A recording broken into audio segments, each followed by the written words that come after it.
नमस्कार, आप देख रहे हैं प्रभा साक्षी और मैं हूं आपके साथ रेणु तिवारी। यह हमारा खास प्रोग्राम है विश्व खबरम। इजराइल हमास और रूस यूक्रेन के बीच चल रहे संघर्ष के बीच भारत अंतर्राष्ट्रीय मुद्दों पर भारत ने एक बार फिर से अपना दृष्टिकोण स्पष्ट किया है। दरअसल एस जयशंकर मलेशिया की यात्रा पर हैं। विदेश मंत्री ने इससे पहले दिन विदेश मंत्री ने मलेशियाई भारतीय कांग्रेस के अध्यक्ष टैन श्री एस विघ्नेश्वर से मुलाकात की। इस दौरान विघ्नेश्वर ने नई दिल्ली कुआलालंपुर संबंधों के लिए उनके समर्थन की बहुत ज़्यादा प्रशंसा की।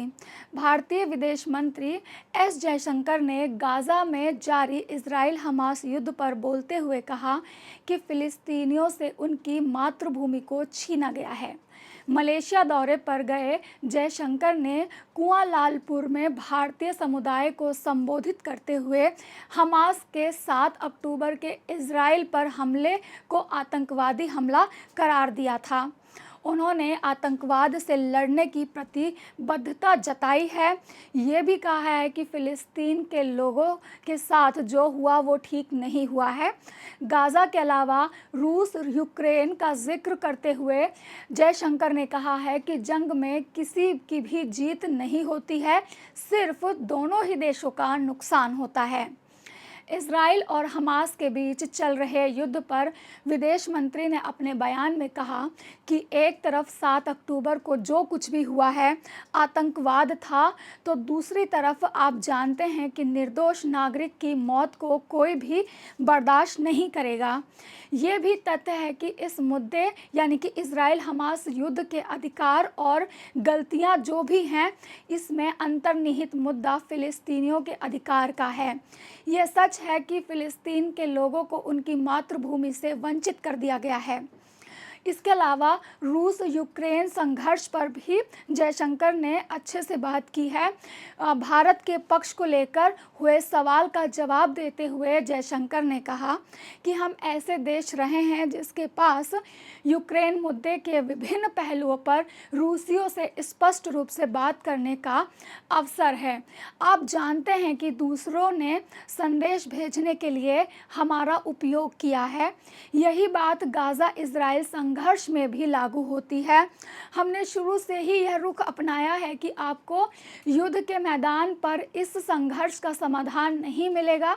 जयशंकर ने कहा कि आखिरकार युद्ध से न सिर्फ निर्दोष नागरिक मारे जाते हैं बल्कि राष्ट्र भी बर्बाद हो जाते हैं।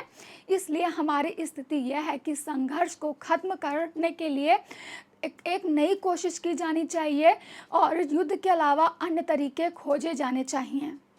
इसके अलावा जयशंकर ने इस दौरान भारत और मलेशिया के रिश्तों पर भी बात की है और दोनों ही देश स्वाभाविक रूप से बहुलवादी हैं। उन्होंने मलेशिया के शीर्ष नेतृत्व के साथ अपनी मुलाकात को अच्छा बताते हुए उन्होंने उम्मीद जताई है कि इस दौरे से दोनों देशों के संबंध और मजबूत होंगे। उन्होंने मलेशिया में CEO के साथ एक बैठक भी की है। उन्होंने कहा है कि भारतीय उद्योगों के साथ साझेदारी में बढ़ती रुचि के बारे में सुनकर खुशी हुई। उन्होंने भारत के विकास की कहानी में शामिल होने के लिए प्रोत्साहित किया है। भू राजनीति यानी कि जियोपॉलिटिक्स विकास पर चर्चा की जो भारत मलेशिया व्यापार संबंधों में अधिक अवसर प्रदान कर सकेंगे। इसके अलावा जयशंकर अपनी आसियान देशों की यात्रा के दौरान फिलीपीन गए थे। वहां पर उन्होंने फिलीपीन के साथ भारत के संबंधों को मधुर बनाने की दिशा में बहुत सारा कार्य किया है और अपनी राजनीतिक सूझबूझ से मालदीव वाले मुद्दे पर भी चाइना को जबरदस्त जवाब दे दिया है।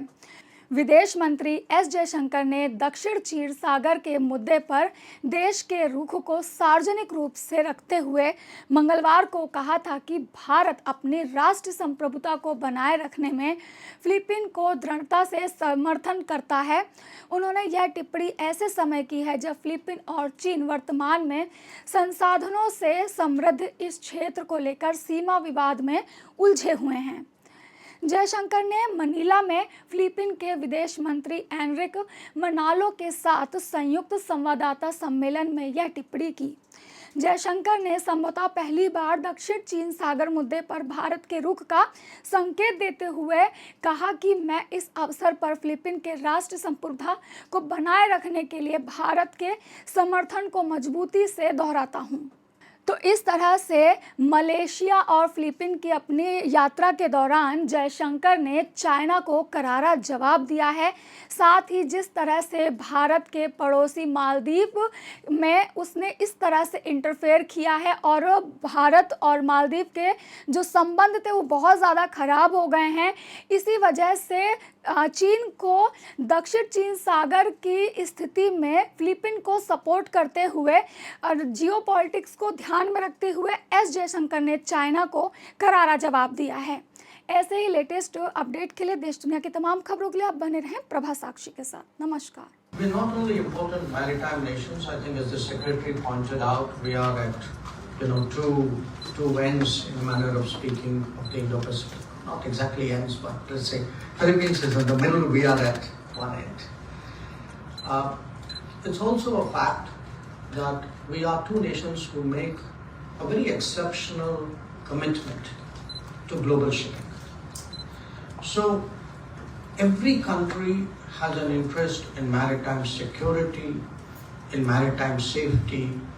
In our case, probably it is more than many other countries normally would have. Now, as our relationship grows, as I pointed out, it's natural to look at defense and security. But it's also equally important we look at other aspects of cooperation. We are both, I think, members of the Indo-Pacific Maritime Domain Awareness Initiative. We are both members of RECAP, which is based in Singapore. We have ourselves started exercises last year for the first time between India, naval exercises between India and the ASEAN. So there's a lot. I mean, this is an area where actually our cooperation has just begun. And what the maritime dialogue is intended to do is actually to explore what more we could do. A good example is this Coast Guard vessel which has come into port in Manila. It's a pollution control vessel. I believe you've had some serious incidents of oil spills and other pollution challenges. So there's a lot of work to be done here. There's environmental work, there's ecological work, there's security work. And at the end of the day, every country has the right to uphold and enforce its national sovereignty. And I think that is something that we have also discussed. अगर आप भी लेना चाहते हैं देश दुनिया की तमाम जानकारी तो आज ही सब्सक्राइब करें हमारे चैनल को। साथ ही नीचे दिए बेल आइकन को जरूर दबाएं ताकि हर अपडेट आप तक पहुंच सके।